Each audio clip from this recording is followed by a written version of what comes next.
بسم الله.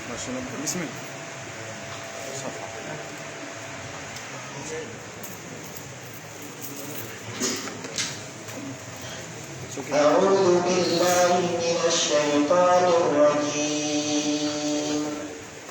بسم الله الرحمن الرحيم. وما أنفقتم من نفقة أو نذرتم من نذر فإن الله يعلمه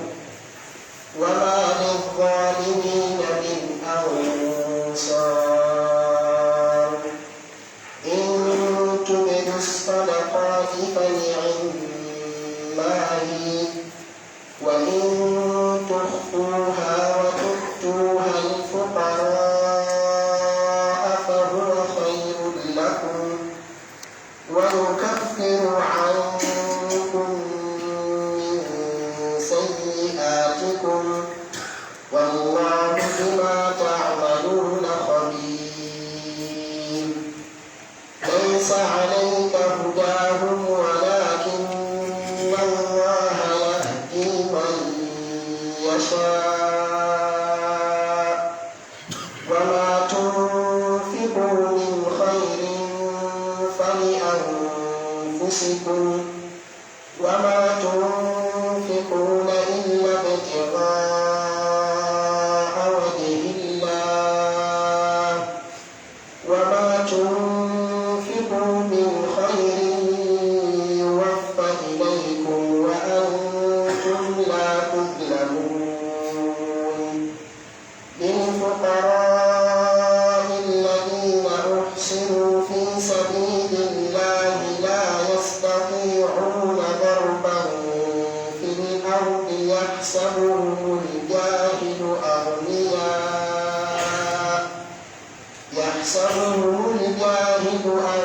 أغنياء من التعفف تعرفهم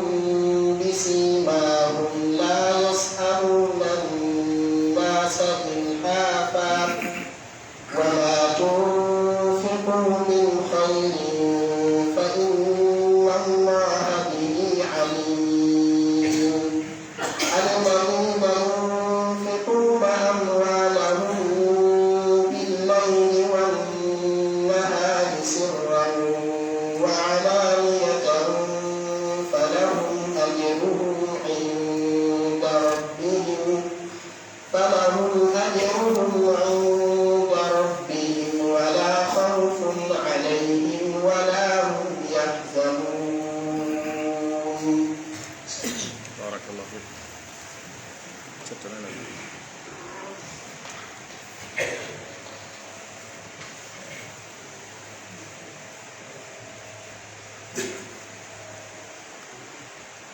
الحمد لله رب العالمين وصلى الله وسلم وبارك على عبده ورسوله الأمين وعلى آله وأصحابه والتابعين.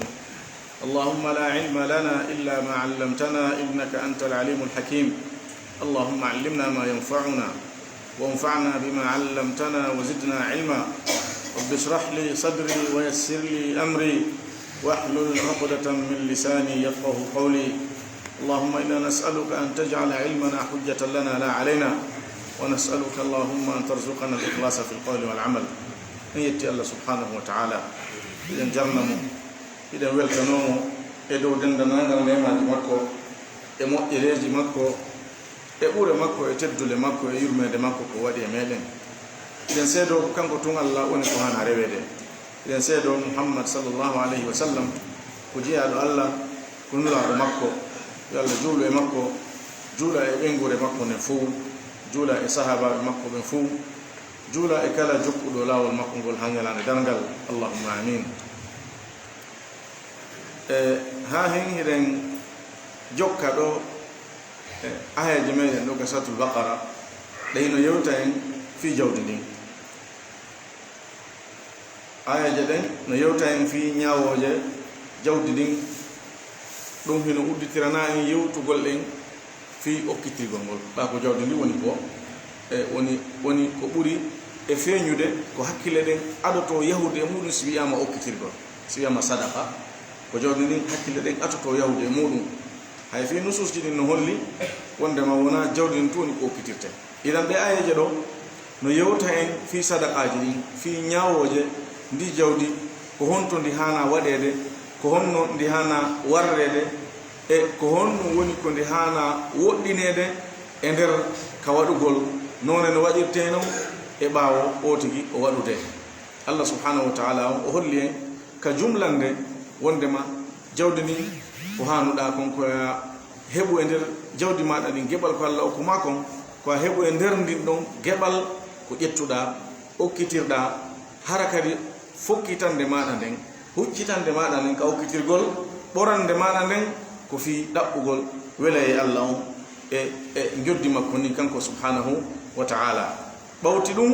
hara a jokkintinali konko waɗuɗa ɗon ko bonnata ɗum andi golle ɗen hiɗe fokkita hara ɗe laaɓi ɓawoɗe laaɓude ɗe bonoya hiɗe fokkita kadi hara ko bonɗe woni ko fokkiti so woni laaɓal ngal waɗa alka fuɗɗode no laaɓa noon yaha kadi cheytan cuɗanoya o tigi so wisinamo o wowlita o yennitira o ŋermitira o lorrira o waɗɗa sifa ɗin jikkuji ɗon ko tawata hara bonnaymo ɗe golle ɗon yeebayde Allah subhanahu wa ta'ala o noddi en e okkitirgol ngol o noddiri en waɗugol mise o waɗani en mise ɓuri misal gotal mise buy o waɗi ɗo mise e joddi muɗum ndin mise e noone waɗuɗo mise e waɗuɗo tawana no hani waɗirde non mise e waɗuɗo yilti bonni ma waɗi ko bonnata ɗe golle ko waɗi ha o holli wondema cheytan o ko basal ngal woni ko hulɓinirta en ko ɗum woni ko fodata en si en waɗi jawdi meɗen ndin en okkitiri himo yamira en waɗugol boneji Allah noon kañum ko lidduɗum ɗon woni ko fewtini en himo foda en e yurmede makko nden e yalluye makko on e ɓural makko ngal e arsike makko yaaji ɗon Allah subhanahu wa ta'ala o holli en ka hombande darsu meɗen feƴƴu ɗon wondema koko wiyete faamu koko wiyete andugol sharia Allah on faama deftere makko nden e sunnanulaɗo on sallallahu alayhi wa sallam e ñawoje ko sowmi e nder ɗum ɗo ɗum ko wiyete kon hikma Allah no okka ɗum on mo yiɗi okkude on mo suɓi moƴƴorgol ɗum e muɗum o hollino wondema kala okkaɗo ɗum haray moƴƴere heewunde woni ko o tigi heeɓi yo Allah subhanahu wa ta'ala okku en ɗum o jeyna e yimɓe faamuɓe diina makko kam faami deftere makko nden e ñawoje muɗum ɗen faami sunnanulaɗo on sallallahu alayhi wa sallam yo Allah newinan en kadi gollitirgol ɓaawa en faamude haray ha hen ayaje ɗen ko mawɗum ɗo woni hen e soggande ñawore okkitirgol ngol ka okkete ɗon eno okkirte noon e alhaali no okkirte noon jomirawo seniɗo towɗum o wi'i wama anfaqtum kala wo ko sakki ɗon kala wo ko nafɓuɗon min nafaqatin immorde e sakkande immorde e nafaqa immorde e nafɗande kala wo ko okkitirɗon immorde e dokkal aw nadartum ma ɗum takkuɗon min nadrin immorde e takkande an nadru ko woni nadre ko dewal gal goɗɗo waɗɗini hoore muɗum tawata wonano ko waɗɗimo e misal jugol si Allah dikkinilan e nde nawnare an ɗo mi horanay Allah balɗe ɗiɗi ma si Allah newinanilan haaju an kaarijo o laatike mi ittay hasabanalngal sadaka fi Allah e ko nanditata e ɗum ɗo ko sifan ɗo woni nadar ɗum ɗo noon so woni ha a woli haray waɗɗike woni farilla e hoore maɗa wono fana farlori noon e hoore ma wono zakka jawdi maɗa ni farlori noon e hoore ma Allah fawama ɗum an a ƴetti a fawitike Allah subhanahu wa ta'ala o waɗɗinima ɗum noon hande kadi ko ɗum woni ko wiyete nadar nadar noon hay so woni neɗɗon o maayi ko selli koye konngudi karmo ko ɓen si tawi fi muɗum hino anda ka ɓengore makko himo hana yoɓanede ko ñamande wonde hakkunde makko e Allah ko dewal mawngal tottugol ɗum sharia on yiɗa rewɗina yo neɗɗo waɗɗin ɗum hoore muɗum sharia on yiɗa rewɗina kono so woni ha a waɗɗini hoore ma tottugol ma ɗum ɗon hunnugol ma ɗum ɗon sharia on no yiɗi no rewɗini ko jikku labaɗo ko dewal mawngal Allah no manti yimɓe sifitorɓe noon ɓen jomirawo seniɗo towɗo o wi yufuna bin nadri imo mantiri ɗum yimɓe aljanna o inna al abrara yashrabuna min ka'sin kana mizajuha kafura yimɓe ɗigguɓe ɓen mo sifale fi maɓɓe aynan yashrabu biha ibadullahi yufajjirunaha tafjira no jeeya sifaji maɓɓe yufuna bin nadri heɓe hunna heɓe timmina ɓe totta takke maɓɓe ɗen dewe ɗe ɓe takkata ɗen ɗe ɓe waɗɗinta ɗen e hoore maɓɓe enen ka ɗengal meɗen an nadru ko takkande takkugol woni ko wiyete no wayi no gasa hara ko ƴetta ɗum e hunde tawonode bakaki e ma jeyaka e maɗa ƴetta ɗum takka e maɗa baka e ma har so woni ha a wowli haray a waɗɗini ɗum ɗon e hoore ma haray takkike e maɗa la allah hara ko ɗo woni aslu wigol ɗum ɗon takke allah wi aw nadartum ma takku ɗon min nadrin immorde e takke takkande o takkande e dewal nadru noon ko e dewe ɗen nadre sellata e piiji har moɗɗin si allah waɗanilan hunde kaari mi fima paquet cigarette timmuɗo joɗande ma mi yara e biniri beere timmundi ma mi waɗa e hunde kaari nokkel kaari sellata nulaɗo sa sallam goɗɗo wino ɓe nulaɗo miɗo faala miɗo anni waɗugol hunde kaari ko yondiri e dewal on say nulaɗo sa sallam wimo yani ko hirsugol daabe e nokku laaɗo maki yalli hari sana muɗum no ɗon reweto nondu ɓe wiya o owaye yalli hari no ɗon ka jahiliya fewdo shirque maɓɓe ɓe arano ɓe waɗa ɗon bone laaɗo maki o owaye ɓe maki awfi bi nadri idan hunnu takke maɗa ɗen ahdi maɗa ndi ahoduɗa nden e allah subhanahu wa taala hadis on holli on nu wondema si tawi ko hunde bonde so tawi ko hunde harmude so tawi yoga eɗin shirque yatti hino ɗon num nulaɗo wiyaytano mo yo hunnu takke makko ɗen idan hara karaɓɓi ɗumde ka jumlande ko ɓuri himmude kon e ñawoje nadar ɗen ni allah wi kala wo ko nafuɗen e nafaka ma ko takkuɗen e takkande fa inna allaha haray tabiti wondema allah ya'lamuhu himo andi ɗum nafɗande nafɓuɗa nden allah no andi takke ko takkuɗa kon allah no andi hay hunde suuɗaki moye alhaaliji meɗen o aya ɗo ko jonnugol en garanti jonnugol en garanti wota hulu golle maɗen no yeebi tahulu dewal maɗa ngal hino yejjita tahulu joddi maɗa hino ɗuyta hay hunde majjata hay hunde yejjitatake wama kana rabbuka nasiya jomi maɗa laataki yejjito allah yejjitata himo andi ko huwuɗa kon fof eno huwirɗa non fof joddi muɗum fof kadi ko kanko foduma hay hunde o yejjitata e golle maɗa ɗen idan an wakkilo tun golla ko o yamiri kon gollira no o yamiriri noon o wi wa ma lidhalimina alana noon toñuɓe ɓen min ansarin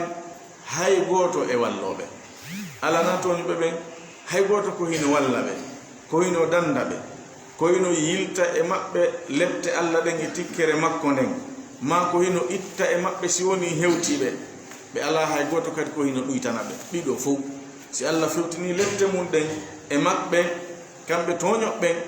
ala yiltowo ɗe naɓira e nokkugo saloye ɗe hewtuɓe si woni le o hewtiniɗe e maɓɓe ɓe mara wallowo mo hino itta ɗe maɓɓe ɓe mara kadi wallowo mo hino ɗuytana ɓe hoyfinana ɓe ɗiɗo fof ala ɗo timminande aya on hombande aya on ko kamba idan toñe on ɗo noon no moftinone toñe on fof woni ko toñe ɗe juɗɗo sifitorta woni ko toñe ɗe kefero sifitori o kefero kan e shirkanɗo allah on non ko toñuɗo ala ko foti toñe ha hewtimo julɗo on kañum kadi faljereji makko ɗin e bonnireji makko ɗin ko toñe si woni o tubali o tori allah yo yaafomo haray himo e yiɗe allah on tahtal machia si allah yiɗi o yaafomo si allah kadi yiɗali yaafagol mo o lettamo e hoore nunɗal hara wona e hoore toñugol mo koko o handi ko o haqqinqini ko o faggiti o woni haray e hettude so woni allah yaafike mo allah yaaforamo saabu yurmede muɗum yajunde nen idan aya on timmode makko nen ko kamba haray ko ono yo okkitiroɓe jodde muɗum waɗira yingo ɗum ko toñe noon ma okka ha gayna wowlita ngermitira yennitira yangira kurkira ɗum ɗo fof ko toñe e toñeji no hedtiɗɗin fof ko misidɗen ɗo ko way ko fi jawde ndin wonɗen e jantade ɗo fi muɗum haray an sifitorɗo ni ma sifitorɗo yoga e ɗi alhaaliji ɗo andu amaramo hino walla yeeso allah ñande darga idan ko wodanma ko ya laɓɓinan allah waɗa embere feere maɗa nden waɗa no yamirireɗa no ya waɗir in tubudu sadaqati si woni on feññini sadaqaji ɗin dokke moɗon ɗen fani imma haray moƴƴi woni ko moƴƴi hiya ɗin haray ɗum woni golle moƴƴe so ni on fengini sadaqaji din a ƴetti jawde waɗi fi Allah yeso yimɓe ɓen hiɓe suti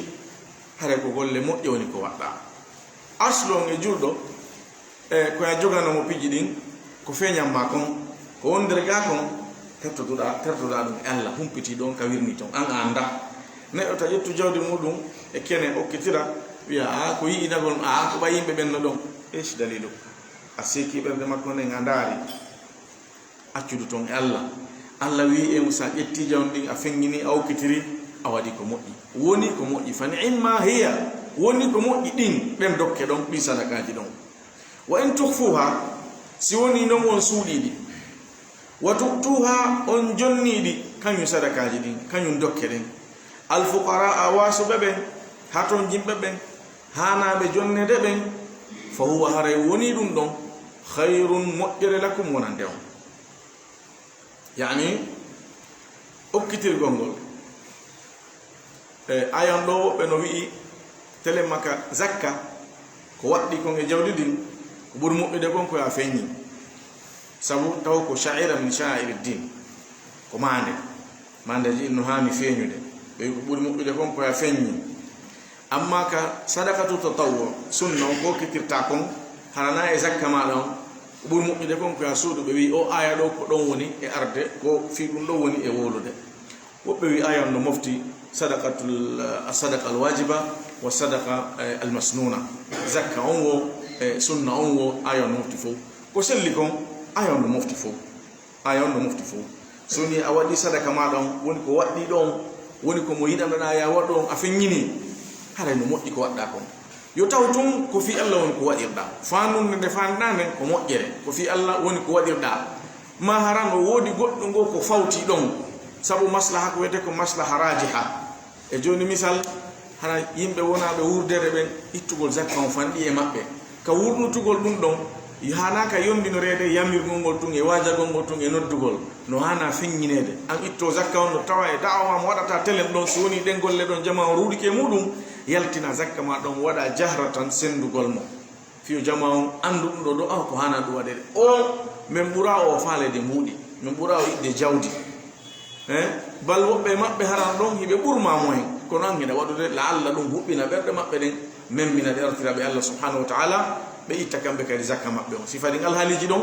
haray hays ko farilla on ko feññingol no ngol ɓuri moƴƴude ma ɗum siko sunna tawi ko a neɗɗo jon jahow e nokku ko a ñentinteɗo woni sabu ko a karamokojo ma ko a mawɗo musidal ma ko amo ɗuɗa moyen wonde ɗum no wona hara ko amo ɗuɗa moyen lande ɗum isabillah yaltina 20 000 buy ama e waɗugol 5 000 sabu ɓe andi ɓe ɓurma marde moyen tawan hersinaniɓe kamɓe tun e ɓernde maɓɓe nden e hakkude maɓɓe e Allah ɓe waɗa kamɓe kadi waɗin ɗon awama dow ɗin ɗon a woni sabu buy heɓike a woni sabu ɓe annenoki waɗugol fende ɗon ɓe waɗi bila shak hara hiɓe anni fi Allah kono a woni sabu ɗum ɗo fof sifa ɗi masalihi ɗiɗono ton hara feññingol ngol ko ɗum ɓuri moƴƴude woni ko zakat on woni ko sadaka on amma so tawi woni maslaharaji ha ala hara aslu on e dokkal ngal e dewe ɗen kala ko tawi na waɗteɗe yeeso jama woni julde ko nanta muɗum julde farilla nden hara aslu on koya suuɗu ko ɗum aslu on ko ɗum ɓuri moƴƴude ko ɗum waɗi sunna rasul sallam ɓe maaki ka sadaka ɗo ɓe maaki sab'atun yudhilluhum llahu fi dhillihi yawma la dhilla illa dhillu jeeɗi ɗo Allah ɗowoyayɓe ka ɗowdi makko ñande tawata ɗowdi ala sona ɗowdi makko ni kanko Allah subhanahu wa ta'ala ɗowdi jini fof noon ko Allah woni ko jeeɗi na nden ñande tun o nden ñande ɗowdi ɗin o hertinanayndi noon e yimɓe jeɗɗo ɓe maaki no jeeya e ɓen wa rajulun e gorko ɗo ko fanda gorko na jins on ko neɗɗo woni ko fanda neɗɗo woni gorko woni sonnajo tasaddaqa bi sadaqatin o waɗi sadaka fa akhfaha o suuɗimo hatta la ta'lamu shimaluhu ha hara nano makko ngon andali ma tunfiqu yaminuhu ko ñaamu makko ngon e nafqi kon e riwaya go ka imam muslim hatta la ta'lamu shimaluhu ma tunfiqu yaminuhu riwaya non mo ya shadda sabu tawde aslon ka dokkal ko ñaamu ngon woni ko jonnirte kono foy mudum hadith on ko fandi ko wondema neɗɗo o suuɗa ko misugol ha ka suuɗa ɗon hara ngoɗo anda ko ngoɗo jonni a neɗɗo goto on soni a waɗi ɗum no holli soni goɗɗo no telen ma ɗo wawa ƴettugo goɗɗo jonna goɗɗo hara oɗo andani mas ko tele nga jonneteɗo woni wawa ƴettugo goɗɗo jonnamo suuɗa hara wontiranɗoma ɗon wawali humpitade idan o hadis ɗon holli o ndema jawdi nin ko suuda ko dum woni buri moƴƴude ka aslu ka julde kadi ko wana non nulaɗo sallallahu alaihi wasallam maki afdalu maki salatul mar'i fi baytihi afdalu min salati fi masjidi illa al maktuba julde neɗɗo on ka suudu makko no moƴƴi no ɓuri moƴƴude ɓuri julde makko nen ka julde sona julde farilla nden nden ɗon ka julde ɓuri hanude ko ɗo woni ko waɗɗima yahugol amma julde sunna nden ko ɓuri hanude kon ko ɓuri labede kon ko ɓuri moƴƴude kon ko ya waɗude ka suudu sa julde noon ka julde kadi hino selli ɗum ɗo noon gila sunanu rawatib ha e sunanuji ɗin fof si wona tahiyatul masjid ɗon noon ko natugol ka julde ɗo woni ko waɗɗintemo idan ko ɗon aslon dewe ɗen sunnaji ɗin koye suuɗe aslon so woni noon maslaha ari ko feññinire hare feññigol ngol wonde are ko ɗum ɓuri moƴƴude ka ɗi fof majji noon hiɗi moƴƴi yo taw ton ko fi Allah subhanahu wa ta'ala woni ko waɗirɗa suuɗuɗa o feññinɗa o Allah wi wa yukaffiru ankum himo yafana on himo surrana on takfir ko as-satr wa taghtiya suuɗugol yani ko surra on e boneji mon ɗin ko aduna ɗo hara o wirtali on ñande dangal kadi o yafana o suuɗana on ɗi hara o wirtali on yeeso tagore nde won o suuɗiron noon ko aduna ɗo o suuɗirano noon ton kadi hara o nanguitirta on ko ɗoni o yafano on min sayyi'atikum bakkatuji moɗon ɗin min on ɗo o min woɓɓe no wi'aymo no firamo ko heewi kala ɓuran ɓenna ko zaida ziyada noon hara koɓe fandi kon na innugol ko goɗɗo ɓeyditimo yani ko harf o ittawo o accawo mana on haray ino feeñi yani wa yukaffiru ankum min sayyi'atikum ay wa yukaffiru ankum sayyi'atikum na min non ɗo wona litabid na yogingol wigol yoga e majji wona ɗum Allah subhanahu wa ta'ala on sabu ko watta kon sadaka Allah yafortama bakkatuji maɗa ɗin taban noon ko saga e ron woni ko wona wolede fi mum to soki ɗin cewɗi ɗin amma bakkatuji mawɗi ɗin koma sinkanaɗi tububuye koma tuba e majjitorɗa Allah subhanahu wa ta'ala yo yafoma hara wigol noon kalima ma harf kalquran ko zaida kana ko ɓe ɓoyi no añi ɗum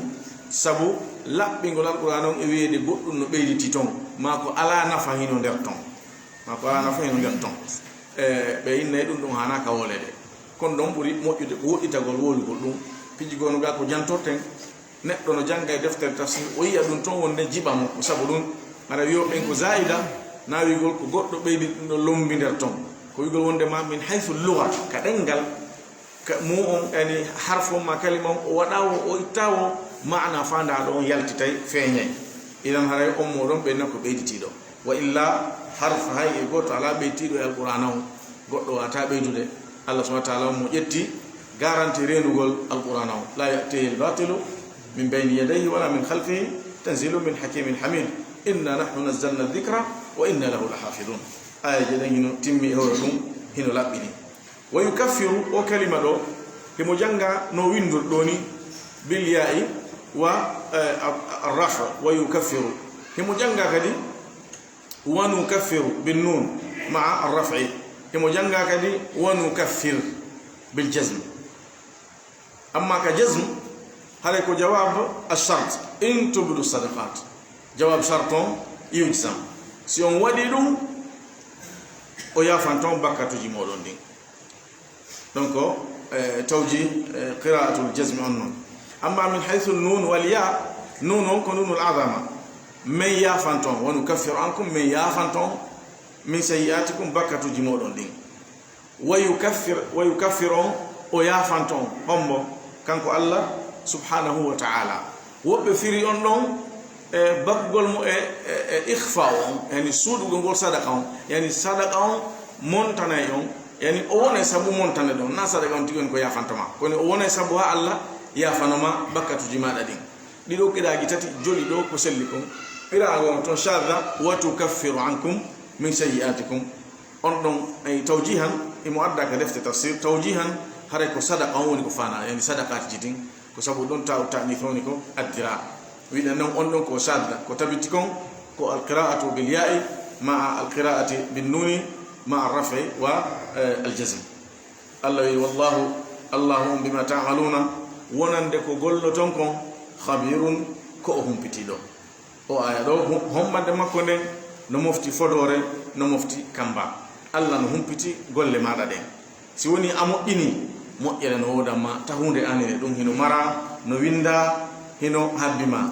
Allah no humpiti golle maɗa ɗen si woni a bonni ya andu joddi golle ma bonɗe ɗen kadi tawoyete Allah wi laha ma kasabat wa alayha maktasabat koki faggiti kon e moƴƴere no wodani wonki kin hino habbiki koki faggiti kon kadi e bone koye hoore makki woni ko artata jurota ko hay e goto laysa alayka hudahum laysa alayka fawakima ala e hoore ma waɗɗakima hudahum pewal maɓɓe ɗo ko nulaɗo sallallahu alaihi wasallam ayan woni ko fewtina khitabon woni ko tugga e muɗum am muhammad waɗɗakima fawakima ala e hoore ma a nangitirtake pewal ɓe feewiwo ɓe feewawo a nangitirtake bal ɓunna ko waɗɗima no kon no waɗɗima ko yottingol feññina laɓɓina laaɓana in alayka illa albalag ala e hoore ma fawakima siwona yottingol ngol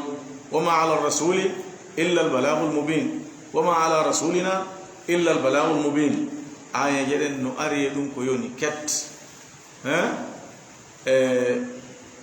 waɗɗaki hay e goto pewal goɗɗo innaka la tahdi man ahbabta bal a wawata Allah wi an muhammad a fewnata o moƴƴiɗa fewnude nelaɗo etino yo bappa mo abou talib natukal islam o ronki Allah wi hey ta soñji hoorema a wawata fewnude mo falɗa fewnude ko Allah woni ko fewnata ɗo noon hidaya waɗa ɗo nafi e nulaɗo sa sallam ɗo hidaya waɗama nafi so gari ka suratu shura Allah wi wa innaka la tahdi ila siratin mustaqim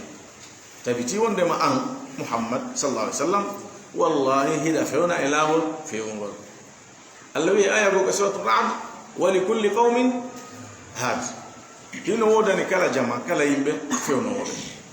sa wattana lila as inna lutodiral no ari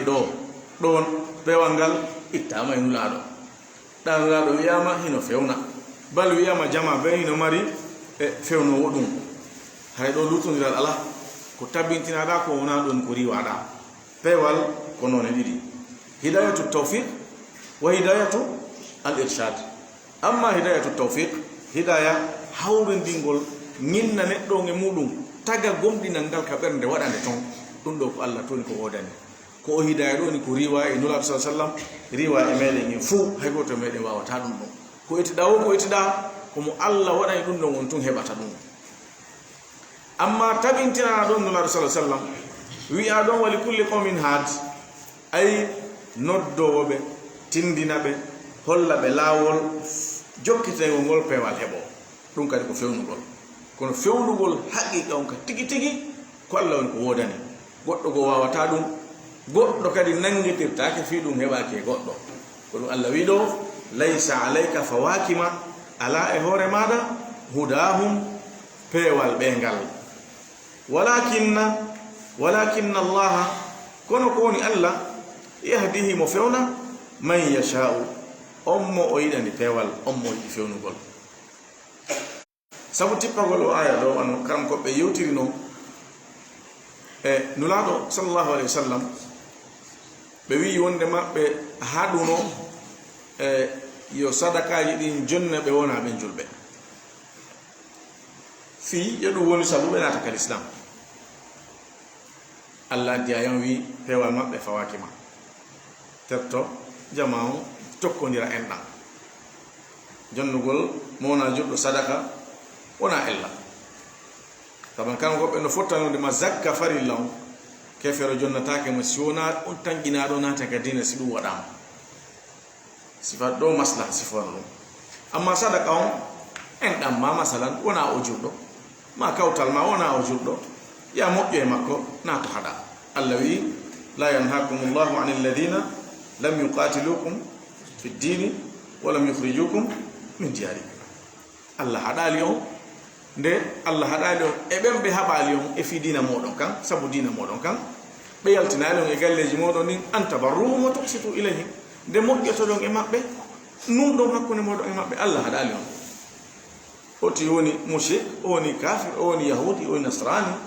dina ko woni o e muɗum moƴƴagol e makko islam on haɗa ɓe wi tippagol o aya ɗo ko firtugol on sariya ɗon nulaaɗo sa sallam haɗuno nde ɓe wona julɓe ɓen jonnete sadakaji ɗin fii yo ɗum woni sabu ɓe naata kadi islam e fii tawde adande l'islam nde hari julɓe ɓen ko wasi ɓen ɓurɗurde maɓɓe ɓe makka ɓen ɓe raɗama ɓe lettama ɓe soñjama ɓe yaltinama ɓe dogi ɓe acci jole maɓɓe fof ɓe yehi madina goɗɗum ala yimɓe madina ɓen kañum kamum wonno no deeƴi no jokki golleji muɗum hino mari kono ɓeyɗata e ɓe ala idan ɗo jawdi waɗanede ɓe wona julɓe ɓen yahude nasara e on ahlul shirk yo waɗane ɓe gomɗinɓe ɗo woɓɓe wi ko sabu ɗum ɗon aya woni ko tippi allah wi laysa alayka fawakima hudahum pewal maɓɓe a wawata fewnude ɓe a halfinaka ɗum ko halfinaɗa ko noddugol ɓe waajo tindina laɓɓina walakin allaha yahdi man yasha kono ko allah woni mo hino fewna on mo yiɗi fewnude wama tunfiqu kala wo ko nafɓu ɗon kala wo ko sakki ɗon min hayrin immorde e moƴƴere nde jan ɗiwo ndefan ɗiwo kanam ko ɓe wi hayr si woni o hiɓɓidirama e infaq aray ko jawdi ndoni ko fanda kalimat hayr ka alquran so woni o hiɓɓidirama o ɓannidirama e infaq tunfiqu anfaqtum anfiqu no ardi o ɓe wi hare ko jawdi ndin woni ko fanda bal node goɗɗo e kanam ko ɓe wi ɗo hayru on fof ko deftere allah ko jawdi ndi woni ko fanda allah yoma tunfiqu kala o ko sakki ɗon min hayrin immorde moƴƴere immorde jawdi fali anfusikum ko wonkiji moɗon ɗi woni ko jeyi ɗum wano allah wi noon man amila salihan fali nafsihi kala wo golluɗo moƴƴere ko wonki makko ki woni ko jeyi ko hoore makko woni ko waɗani o aya ɗo e on ɗon hino nandi iran e moƴƴere ko wonno waɗude kon woni ko julɗo on jonnuɗo woni ko wona julɗo jonnuɗon moƴƴere nden daratake hombo jonnuɗon yani na ko hombo jonnuɗa yoɓirteɗa ko ɗum aya o woni en e wiwde fawakima jama yo fewu nodduɓe l'islam laɓɓiyanaɓe wajuɗaɓe embere gandal maɗa ngal e mbawdi maɗa ndin e feere maɗa nden siɗa mari ko moƴƴora e maɓɓe moƴƴo e maɓɓe ko waɗɗa wo e moƴƴere ko hoorema ko an jeyi woni ko jolɗu aɗanda woni ko kefere waɗanda allah kan o yoɓete so woni a moƴƴike e ko tagi kon haysi ko mummunte hiɗen andi hadis on no fillani en allah yaafike neɗɗo naadimo aljanna sabu himo yarni baɗeru ndiyan tawi hinduɗon ɗa allah wi wama tunfiquna on nafqata illa ibtigaa siwona sabu ɗaɓɓugol wajhillahi yeeso allah ngo woɓɓe wiyayi wiyatake yeeso allah ngo allah nayi waɗane yeeso allah noon himo andi hoore makko ɓuri ko anduɗenmo ko ka yeddodiral alayi ɗum ɗon allah no andi hoore mum ɓuri ko anduɗenmo kon o wi'itike o wi'ani hoore makko yeeso makko ngon an ko hon ɗum haɗatama ya wi'uɗo a ɓuru allah andude hoore makko arabu si wi wajhu ko yeeso lutti noon honɗum ene wona yeeso hunde be e yeeso muɗum ka yeeso suudu ka yeeso dambuga ka yeeso maadi yeeso neɗɗo yeeso mummunte yeeso allah ɗiɗo fof wonanone goto yeeso allah ngon ko yeeso ngo o handi e muɗum ma yaliqu bi jalalihi wa azamatihi wa kibriyaihi naya nandi naya misu koya tabintinir non no aya o ardi non yeeso allah ngon kon ɗo woni aqidatu ahlusunna waljamaa e sifaji allah ɗin wajhu on ko sifatu dhat thabita lillahi subhanahu wa taala bi nususi lkitabi wassunna kullu nafsin dhaiqatu lmaut kullu man alayha fan wa yabqa wajhu rabbika dhul jalali wal ikram aya jeɗen ari tabbintinani allah sifatu alwajh idan en woliray no allah wolir noon kam ko ɓe mbiway amin ruha kama jaat feƴƴinire sifade aya jeɗo ko janti kon sifaji allah ɗi wono ardi noon tanatu e firtugol misa tanatu e nandingol ɓa a anda wono woni ɗum anda dhat allah on kono woni anda sifaji makko ɗi wola embere ko woli kon haɗa kaw haaɗi ɗon fiɓa ɗum ɗon gomɗina ɗum ɗon ko lawol sellungol ngol ni e sifaji allah ɗi amma wiwgol allah waɗantake yeeso ɗon ko faljere noon ko oñande e aqidatu ahli sunnati wal jamaa allah wi wama tunfiquna on nafqata illa ibtigaa si wona sabu ɗaɓɓugol wajhillahi yeeso allah ngo yani ɗaɓɓugol welaye makko on ɗaɓɓugol yiɗe makko on ɗaɓɓugol ko yowodire ɗum kon heɓugol yarlu e makko e yaafu e makko e yurmede makko nden heɓa natugol aljanna makko kanko subhanahu wa ta'ala. O aya ɗo woɓɓe wi'i ko khabar bi ma'na nahi, ko khabar ko humpitugol on waɗata sona fi ɗum ɗo ko humpitugol kono humpitan nen ko ma'na haɗugol, yani wota on nafku jawdi moɗon ɗin ko satti o si wona fi ɗaɓɓugol yeso Allah ngo. woɓɓe wi ko ni ayan woni ko firi. woɓɓe wi o aya ɗo ko seedanagol sahaba ɓe nelaɗo ɓen sallallahu alaihi wasallam ka laaɓugol annuyeji maɓɓe ɗin, laaɓugol gundoji maɓɓe ɗin. ɓayde aya jeɗo koye maɓɓe woni ko fewtina. Allah wi onon ɗo tode on nafgata si wona fi ɗaɓɓugol yeso Allah ngo. woɓɓe firiri ni aya o ala kullin aya maana arano mo wadduɗe ngon on ɗon sikka ala soni himo selli. amma sahabaɓe nelaɗo ɓen sallallahu alaihi wasallam ko ɓe Allah manti, ɓe Allah yiɗi, ɓe Allah wi yarlike. Allah yiɗata yarlo si wona on tawɗo annuyeji muɗum ɗen yo laaɓe jewi muɗum ɗen. ɓa Allah fewdo o addi ɗen aya jawigol radiyallahu anhu wa radu anhu, hay no heddino e maɓɓe ɓuɓɓe ma yaali. Allah no andu ɓen ɗon fof ko alhaali on mo mayayno. simo anduno wodale maɓɓe murtuɓe yalti diina wono feddeji go fefidori bakke e maɓɓe o wolatano kan haala, bal hay wolugol kan haala wigol ɓoɓɓe maɓɓe murtuno ɗum ko yiwugol Allah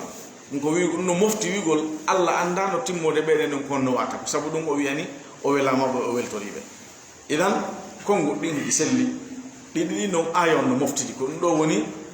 ko none min ko kani ko none e ijazul Qur'an kawe sa jal Qur'an on ay e kongol ngol haray ngol fira firoji ɗiɗi sertuɗi hara ɗi lutondirta ɗi duñidirta ɗiɗi ɗi non ani ma'naji ɗi wa'a was ko aya ɗiɗo ni ko adda ma'naji ɗi wa'a was ko aya ɗiɗi wonde ma'na wa'a was ko aya tati tode aya on woni ko e adda e muɗum. Allah wi wama tunfiqu min khairin, kala wonon ko nafɓuɗon immorde e moƴƴere, yuwaffa ilaykum ɗum hunnante on yoɓete ɗum ha timma tis, hara on ɗuytanaka, hara on toñaka, wa antum hara onon la tuzlamuna on toñatake. on timminante joddi ɗum hara on toñatake. na toñede yejjitanede, wona toñirede ɗuytanede, wona toñirede ɗalede salane hettugol joddi muɗum. ɗum ɗo fof toñe ɗen hino mofti, yani riwugol toñe ɗen no mofti ɗum ɗo fof a yejjitantake, a ɗuytantake, a riwantake golle ɗe waɗɗa ɗen. wama rabbuka bidallamin lil abid inna allaha la yadlimu nnasa shay'a. Allah ko ni woni ko sifori ko wiyete toñe kon himo riwi ɗum e makko, monti ɗum e makko, potti ɗum e makko, himo laaɓe ɗum woɗɗite ɗum. o wi ya ibadi inni harramtu dhulma ala nafsi wa ja'altuhu bainakum muharraman fala tadalamu. o wi ko jiyaɓe an min mi harmini toñe ɗen e hoore an. Allah ko ni woni ko sifori o toñata wakkilo tun waɗa ɗum ɗo fof ko rerɗingol ma. ya waɗu sadaka, ya ittu zakka on, ya waɗu sadakaji on masnunaji ɗin, sadakaji rerɗinaɗi e muɗum hara wonaɗi waɗɗiɗi. ɗe ayeje ɗo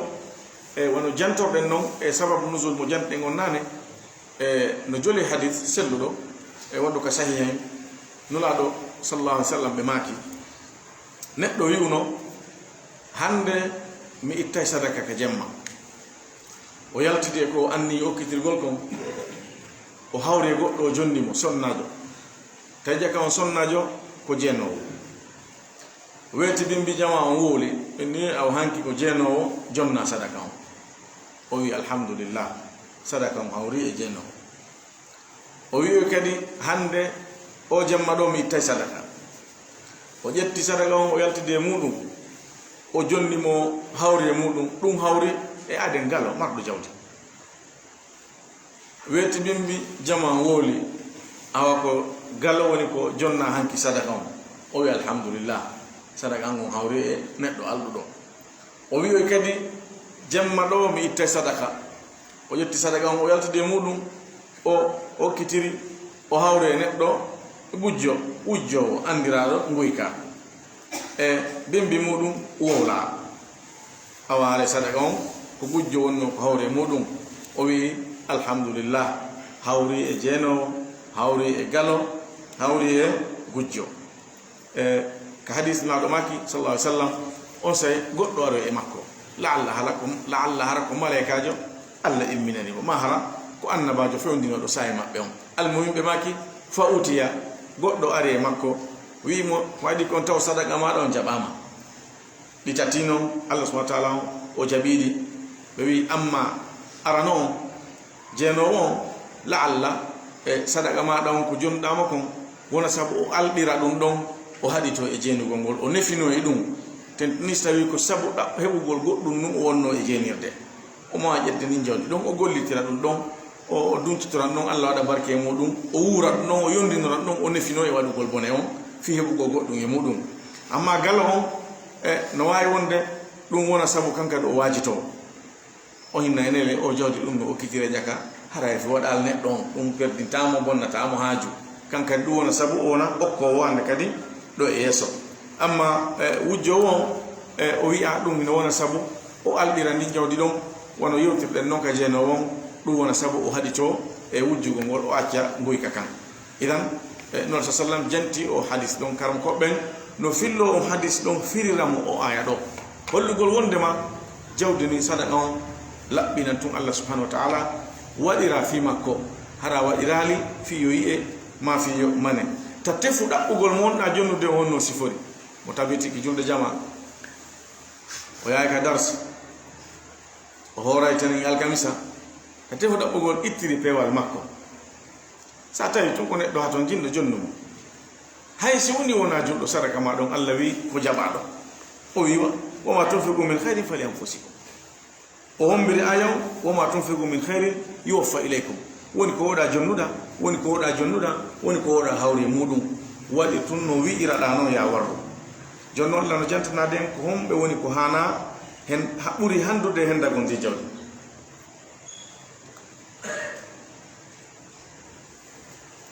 o wi lil fuqara'i jonne ɓen wasuɓe laamon ɗo e mona littamlik wonande ɓen wasuɓe jawdi ndin jonne ɓen wasuɓe yani infaq on waɗane lil fuqara fi ɓen wasuɓe alladina ɓen uhsiru e haɗaɓe uhsiru bimana hubisu wa muni'u uhsiru haɗaɓe uhsiru dumbaɓe uhsiru humaɓe uhsiru jogaɓe ɗiɗo fof no selli ɓa mo jogama o haɗama mo dumbama o haɗama mo humama o haɗama ɗum ɗo fof no selli e kalima o fi sabilillahi e fi lawol Allah ngol ta ko fi dina Allah kan woni ko ɓe dumbori woni ko ɓe humori fi sabilillahi on aslu on kal Qur'an fi sabilillahi ko jihad on on ɗon aslu on kono no wonde no wona hara no yaaji ɓuri ɗum ɗon aya on ɗo no mofti noneji ɗi fof woni ko dumborɓe ka won toon fi jihad wonɓe ɓen wadde jihad fi sabilillah hiɓe toon ɓe fewtodiri heferaɓe hino haɓede fi dina Allah ka yoɓanto ɓen ɗo yo naɓane toon ko ñaama ko wallitora ko sooda jogaji ko ñawdora lekkele e ko ɓe ɓorno e kaɓe hoɗa haymeji ko nantata e muɗum sadakaji no hana naɓede ka ɓe woni so ɓen ɗon ko humiɓe haɗaɓe sabu dina Allah kan yani ɓe haɗa ɗaɓɓere sabu dina Allah kan yoɓanto heɓe humi e ɗum heɓe dumbi e ɗum heɓe tongi e ɗum no jeeya e fisabilillahi on ɗo neɗɗo jannayɗo jama on karam koɓe meɗen ɓen janna jama on waajo andintina ko hiɓe ɗo e muhadara hiɓeɗa e dars ɓe yaltude e radio ɗo ɓe yaha e télévision ɗa si ɓe gaydi ɗon ɓe mar dars ka jollire ɗa subaka ko dars ɗa ɓawa futuro ko dars ɗa oɗo kadi ko humiɗo fi sabilillah sabu ɗi tan jiɗi o woni wadde o dars koye nder ɗi wonɗo tafude on ayata tafa wonɗo yeeyude on ayata yeeya asowo yaha asa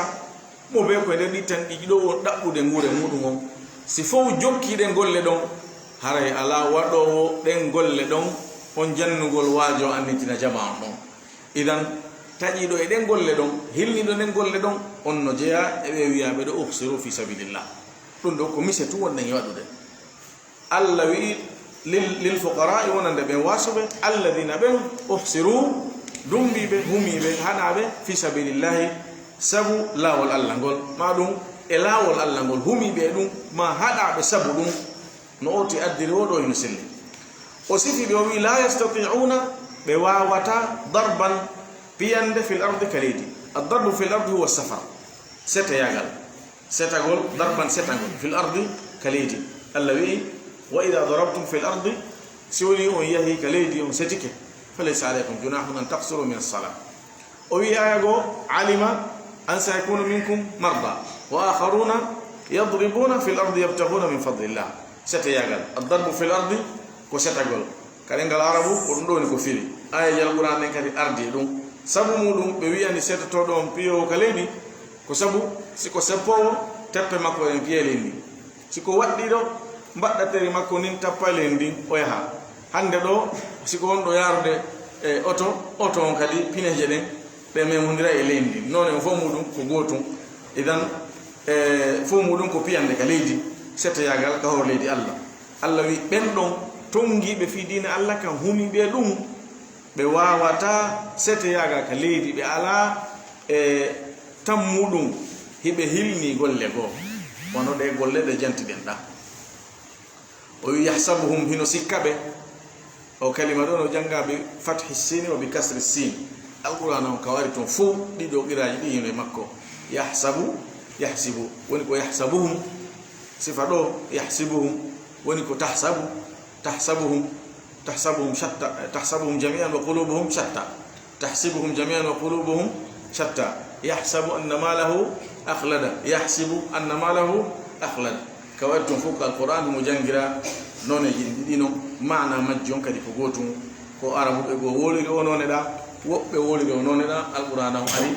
e den don den de dino Allah we hino sikkabe aljahilu majjado jahlu on do wona jahl gandal sharia ma gande go ko majjado alhali mabbe majjado fiyake mabbe majjado haqiqa mabbe o dum bande do hino wona neddo mo ala e jihad no wona neddo mo ala e jannude har ko neddo wondo e jango kan no nate mudum ba jango tawi o janga e haqiqa tan o heba gandal o fama o duumoto e dum don o taja e waktu janno o wada e dum don o do wadi dum don e dabbugol ngure ka haqiqa wawata yaadude di don di kella goddi e mudum porday sabu kumbe mudum no landi tan juutudo ko dum wadi haray e miseden no dudi ha e humibbe fi sabilillah ba ben jangobe don ko be sati won gol karam ko be janno be jango soni jangobe ala jannobe no wajaade no jannude wattanobe la hunjo rewto arta e mudum ala nyande be da feji wara de gol de lanni ka eden ko do dara ben don be da ko manzila goto woni ko be da woni moƴƴine de fi lontagol be da din noneji dum fokko non humagol fi sabilillah e Allah wi hino sikkabe on majjado alhali mabbe on agniya ko be aldube mo anda haqiqa mabbe wattanali le mabbe sikke ko be aldube fi onnu o sifori be do sifa labado sifa mo neddo fu hani sifitorte o wi minat ta'affufi sabu nefina gongol Allah wi ko ani o wi al ko be nefinibe o wi mo anda alhali mabbe on sikkay ko aldube hakke ko be nefini yai nefinande mabbe den hino tidi be torta ko goddo be yurmigata ko yeso goddo be ugginanta ko goddo fi hebugol goddum makko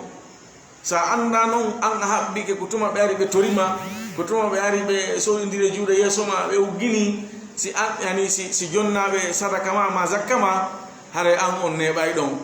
Allah ko nen e wiide do aya on no mofti piji buyi juldo ko won joydo ko no wattano wila al mu'minu kaysun fatin rasul sallallahu alaihi wasallam juldo gomdindo ko jojudo watto wila ndaro al haliji jama'u andare tadi fi yurnita gol yimbe be andare tadi fi hebugol ko wala e mabbe kono ko ndarugol Allah al jama'u ko honnu wawata be nafirde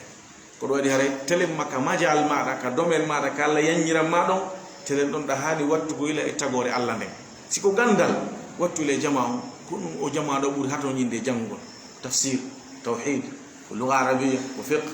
eto da nafira be telen don be dirana be telen don siko jewde Allah yanyamma wattu le alhali jama'u dabbita miskina be Allah be nafo arata yeba juude yeso ma nafo arata uggino so indira juude yeso ma wobe nodi dum don wonki ki yahay kono be watto ta ko wadu dum don be hibata ndiya yeso mabbe gon yeso goddo be yondinori Allah subhanahu wa ta'ala kala ko Allah juhiri be jabi no weltori kono uggina gol goddo haray be wadata idan neddo on non an no waddi ma wadangol jama'u embe fere mada den ko ya wattu ila hara wonali o majjado o jahilujo wonado do Allah wi mo anda be on majjado al hali mabbe on no sikkabe ko be aldube sabu nefinare den ibe nefini toragol be tortako be landutako o wi ta'rifuhum a andi raybe bi simahum mandeji mabbe ni asima hiya al alama asima hiya al alama juldo no hani andirde piji din ellitorde majji mandeji majji on harna be to wolane da Allah jantiki dum do o wi suratu Muhammad sallallahu alaihi wasallam ta'rif o wi simahum fi wujuhihim min athari sujud o wi nokko kadi ka suratu Muhammad sallallahu alaihi wasallam wala ta'rifannahum fi lahdi alqawl andaybe ka kongoli mabbe weldi datudi dum do fo ko hollugol neddo gollitir hakkile mada den wawa yiwugol piji din tawno an ko woni on ko be ara finginane da ni si wawa yiwde hara woni dai do hay stay ko to do dubi ta'rifuhum a andirabe bisimahum mandeji mabbe den ndarbe ka bornande ndarbe ka yeso ndarbe ka pade ndarbe den nangal alhaji mabbe di wattu law fando aye joni gallo faynaki hay o suditi o faynaki ay mardo goddum on ton ko hasi kon anda o do no mari mo ala on kadi goddum ko nefini o ko potite to ragol wo sa wattile makko ko fande o ata o do ko haton yimbe wallitede lutti non sa jotto tun habura ko be wara o yurmin kino yeso ma o holle wonde may mo haton jini Allah wi ka beydugol sifagol be la yasaluna an-nasa yani kal beydugol labbingol alhali mabbe o wi la yasaluna an-nasa be landota ko yimbe ben ilhafan landande duddingol yani ilhafan e hore duddingol e hore cukkagol al ilhafu huwa al ilhah wal ilhahu huwa taghtiyatu ash-shay'i bi-shay'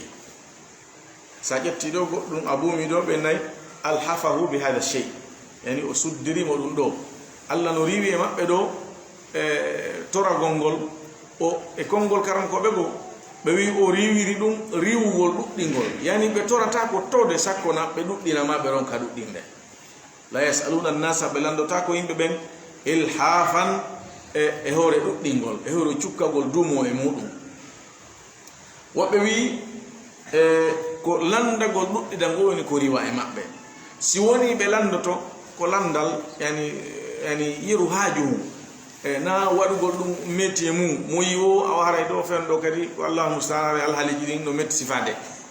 ay neddo hana siforde non dum ko ayib no ayib kabir soni al haliji go hedima landagol sharia no nyum kono landagol wada dum golle mudum mo yiwo landoto no dumi tu yimbe ben hubintinay fo landagol wonna sifo wona Allah sifo do ni ilhafan e hore hubintingol e hore landagol fo e hore wadugol dum golle mudum dum ko ayib ko hunande labaka kam ko be no firi do ayon non e didi wobbe wi ko landagol gol few woni ko hada dum hadira wigol landota ko duddina wobbe wi ko landagol duddina gol woni ko be sifora hibe lando si haaju yani ko ni landagol duddina gol lando huttintina on dum do be wadata dum do ko sifa yi Allah sifori be idan o sifa dono ko ni jolire sunna nula do sallallahu alaihi wasallam ka fenyingol o ayado nula do maki ليس المسكين بالطواف عليكم ترده اللقمة واللقمتان والتمرتان والأكلتان وإنما المسكين الذي لا يجد غنى يستغني به ولا يتفطن له فيتصدق عليه ولا يسأل الناس شيئا اقرأوا إن شئتم لا يسألون الناس إلحافا الله يونالي مسكينو يعني مسكينو wona on jindo hakkunde modon konka do konka yada konka ya to salmina do salmina to tamarore ruttaymo tamaroje didi ruttamen so be gukku mo yahi so jonna mo 500 o yahi jonna mo 5000 o yahi jonna mo 100 francs o yahi na on do woni miskino e maaji ko ni miskino ko on mo ala ngalu yona e ngudum haajuji mudul la buddaji watti dum wattatake ila e makko ha o kore yani be watta ila e makko bay torata ko haajaka yimbe watta ila e makko ha sakko be koram e hore dum o landota ko yimbe ben hay e woni be maki jange si do yidi kala wi don la yasaluna an-nasa ilhafa o hadis do holli wonnu ko torago ngol fewon ko riwa e mabbe wasina do maki la yasaluna an-nasa shay'a be landota ko yimbe ben hay e woni hadith o musallim imam bukhari muslim no fotti e filla golmo idan laado maki wona o sifodo ni on miskino tawdo sa aro toroda miskino no buri odo alhali mardo seda kono yonata mo ko feƴƴinira alhali ji makko la buddaji ɗin kono kadi ko neɗɗo nefiniɗo wonduɗo izzatu nafs mo uginata ko weeso yimɓe mo soydirta juuɗe wona toroto no jinda ɗo nataɗa yaltaɗa ko mo wattanire alhali makko on anda ko waton jinɗo o torata ko landata mo yondinori yeru ko gokkum ko yonatamo ɗon allah yoma tunfiqu kala wonon ko nafku ɗon min